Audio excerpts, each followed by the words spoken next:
ಈ ಥರ ಕಂಪ್ಲೀಟ್ ಆದಮೇಲೆ ಸ್ಯಾರಿ ಫುಲ್ ಇದೇ ಥರ ಹಾಕಿದ ಮೇಲೆ ಲಾಸ್ಟಿಗೆ ಬಂದು ನಾವು ಸೂಜಿ ಮೇಲೆ ದಾರ ಸುತ್ಕೋಬಾರ್ದು, ಹಾಗೆಯೇ ಡೈರೆಕ್ಟ್ ನಾವು ಸ್ಯಾರಿಗೆ ಲಾಕ್ ಮಾಡಬೇಕು. ಸ್ಯಾರಿಗೆ ಎಲ್ಲಿಗೆ ಬರುತ್ತೋ ಅಲ್ಲಿಗೆ ಲಾಕ್ ಮಾಡಿಕೊಂಡು ಅಲ್ಲಿ ಬರೀ 2 ಚೈನ್ಸ್ ಅಷ್ಟೇ ಇರುತ್ತೆ, ಒಂದಷ್ಟೇ ಮಾಡಿಕೊಂಡು ನೆಕ್ಸ್ಟು 5 ಸಿಂಗಲ್ ಚೈನ್ನ ಹಾಕಬೇಕು. 5 ಸಿಂಗಲ್ ಚೈನ್ ಹಾಕಿದ ಮೇಲೆ ಸ್ಯಾರಿನ ಫುಲ್ ನಾವು ಟರ್ನ್ ಮಾಡಬೇಕು.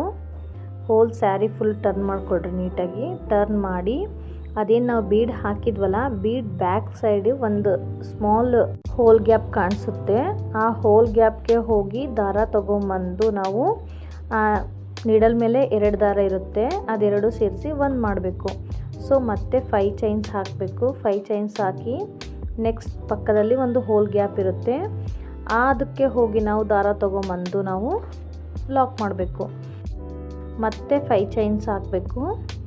5 ಚೈನ್ಸ್ ಹಾಕಿ ಪಕ್ಕ ಇರುತ್ತಲ್ಲ, ಪಕ್ಕ ಬೀಡ್ ಪಕ್ಕ ಒಂದು ಹೋಲ್ ಕಾಣಿಸುತ್ತೆ, ಆ ಹೋಲ್ಗೆ ಹೋಗಿ ನಾವು ದಾರ ತೊಗೊಂಬಂದು ಲಾಕ್ ಮಾಡಬೇಕು. So whole sari full turn ಮಾಡಿಕೊಂಡು ನಾವು ಫುಲ್ ಇದೇ ಥರ ಕಂಟಿನ್ಯೂ ಮಾಡಬೇಕು ಫ್ರೆಂಡ್ಸ್. ಇಲ್ಲಿ ನಾವು ಯಾವುದು ಅಲ್ಲಿ ಲಾಸ್ಟಿಗೆ ನಾವು ಥ್ರೆಡ್ನ ಟ್ರಿಮ್ ಮಾಡೋದಿಲ್ಲ, ಅದೇ ಸೇಮ್ ಸ್ಯಾರಿನ ಟರ್ನ್ ಮಾಡಿಕೊಂಡು ನಾವು ಚೈನ್ ಕಂಟಿನ್ಯೂ ಮಾಡ್ತೀವಿ. ಈ ಥರ ನೋಡಿ, ಈ ಥರ ಈಸಿ ಇದೆ. ಈ ಥರ 5 ಚೈನ್ಸ್ ಹಾಕ್ಕೊಳ್ತಾ ಹೋಗಬೇಕು, ಗೊತ್ತಾಯ್ತಾ?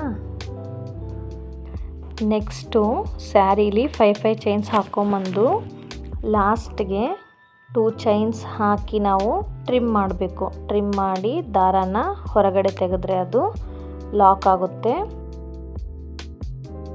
ಈ ಥರ ಗಮ್ ಹಾಕಿದರೆ ಅದು ಚೆನ್ನಾಗಿ ನೀಟಾಗಿ ಕೂರುತ್ತೆ ಫ್ರೆಂಡ್ಸ್.